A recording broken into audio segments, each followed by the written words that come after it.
The heartbreaker for me, Lions versus Commanders. Gosh. And Jared Goff played horrible. The quarterback was the difference in the game. Yeah. Both offenses really did roll. Yeah. The defenses couldn't stop really much of anything.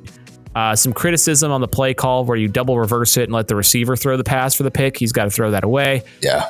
But you live by the sword, you die by the sword. They had some amazing play calls. Can't wait to see Ben Johnson as a head coach. Mm-hmm.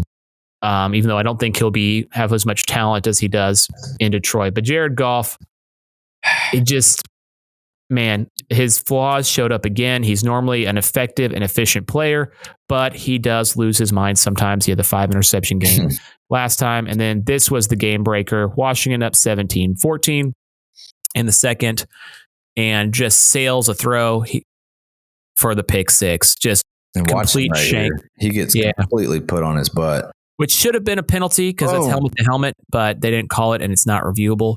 What killed me, let's see here. Brady brought this up too, is pause it right there. Right there.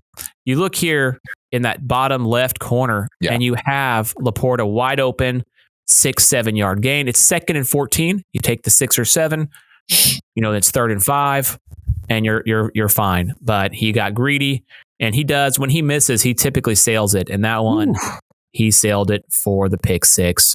And from there, it was church. They were never able to really get back in the game. Some brutal turnovers from Goff. He had 2. Yeah, the pick right before half, wasn't it? Yeah, and then that hurt. They drive back down. Yeah, they drive back down. You can make it 24-21 right before half. And that one he underthrew. The guy had cut the angle on the post route, and that was a killer. Just too many killer interceptions for Jared Goff. Rough. Yeah, and I will say this though, you got to give it to the Commanders. I mean, I think Kingsbury makes a big difference as their offensive coordinator. Oh yeah, and Daniels he's not afraid of anything. He's not afraid of the moment. He's so calm. Yeah, he's cooking. He looks so good. Chill. I'm surprised. I'm surprised they gave up so many yards though. I mean, they gave up 500 plus yards to the Lions. Well, the Lions have a great offense. Yeah. They were the number 1 offense in the NFL, number 1 scoring offense, great run game, great pass game. You would think with Dan Quinn it may be a little better, but I was actually stunned he got the job in the first place with how bad the Cowboys were at the end of last season. Going back to Kingsbury and Daniels, it's kind of a college offense almost, and that's not a detriment. Oh, that's a compliment of you have this resource. Let's use the guys to their strength. Yeah. And one of the things I do want to talk about here in a minute, the traditional quarterback is out of the playoffs. But let me show you, Brady brought this up too, this triple option play. So you get the snap, you can hand it off, and then if the end dives in, then he takes it. But then look out in the flat, you also have the tight end. So if the guy comes off the tight end, it's an RPO. It's an RPO with a pass option. Auburn ran this. This is one of my favorite plays. Auburn ran this when they made the national championship game and lost against Oregon.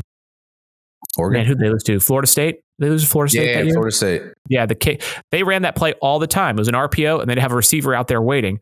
Guy comes in, the corner comes in, try to tackle the quarterback, just a little pop pass out there. No big deal. It's a simple play call by making the defenders make decisions. And that's all you're trying to do is make defenders make decisions. And based on the decisions they make, it's church. It's golden. I mean, that's why Army had such a great season. Triple option. Same premise. Same idea. So props to Kingsbury. He should stay offensive coordinator. I don't think he's a great head coach. I don't either. I think you look at he's the reason Manziel won the Heisman. Oh, yeah. He's got a crazy resume of quarterbacks. Manziel, you had Baker and Patrick Mahomes at Tech. They brought him to the Cardinals because Kyler Murray, essentially. Mm-hmm. And then now Jayden Daniels and even had Caleb Williams last year at USC. They had him as like a consultant on the offense. So, dude's cooking. He's definitely making his paycheck worth it. He's like Pete Davidson dating all the hot girls. 100%. That guy always gets all the quarterbacks. Yeah. He's on a tear. Golly.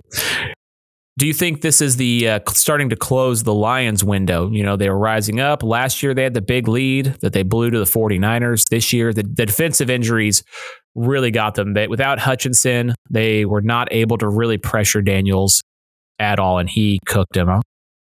The only thing that here would be my critique, and easy for me to do from the outside, but the Dan Campbell, he's got to lose some of the emotion. Like emotion's great; it drives you to a point, but Belichick doesn't show emotion after a loss. It's like, hey man, we got to toke it up and move on. I think they'll still be good next year, but it may look exactly the same. They got to quit rubbing it in so much on teams, because I think they've had some injuries, murdering teams when they really could have done otherwise. To kind of show you real quick what I'm talking about, college offense. You see that? Let me zoom in a little bit. This was his pass chart for Jayden Daniels. And you look at all those on the line of scrimmage to the right side. Wow. That's the RPO with the little pass option. Those are completions too, right? So red, these are all incomplete. Excuse me. Sorry, what am I talking about? No, red's interceptions. He had no interceptions. Blue is touchdowns. White is incomplete. Green is complete. Got it. So he threw 5 incompletions? Man. 6. Just cooking. A lot of short throws. Yeah. And a couple deep balls. I mean, that's a healthy offense. You don't have to take 15 shots a game. Take 2 or 3. And you're playing to the strengths of your quarterback, which is what they're doing so well. For the Lions, we'll see who's coming back for the coordinators. And then for the Commanders to rebuild so quickly is just impressive. They were a joke last year. Yeah. And typically they went against the grain, going with an older coach who's already had his opportunity. He had it in Atlanta. And then as soon as he lost Kyle Shanahan in Atlanta, it all went downhill. They lose the Super Bowl. Then Shanahan gets hired at the 49ers. It all goes downhill. He gets fired. You kind of don't think he's going to get another shot, to be honest. He did good things with the Cowboys defense, but they kind of showed some really bad weaknesses against the run last year against good teams. And so when I was very surprised that they hired him, especially when they get a new quarterback. The way the modern NFL has gone is you get a new coach and a new quarterback. They grow together. The coach is typically an offensive coach, and you go from there. But they went against the grain. They hired Dan Quinn. They brought in a bunch of old Cowboys who were kind of free agents, kind of fringe roster players who knew Dan Quinn's system. They bring in veteran running back in Austin Eckler to help with the passing game and with run blocking. Brian Robinson was the lead back, but they kind of split that backfield. Yeah. I'd say drafted Daniels, and then they took advantage of that last place schedule. That can't be understated. Like, you have an easy schedule, but you got to win the games in front of you, and they did.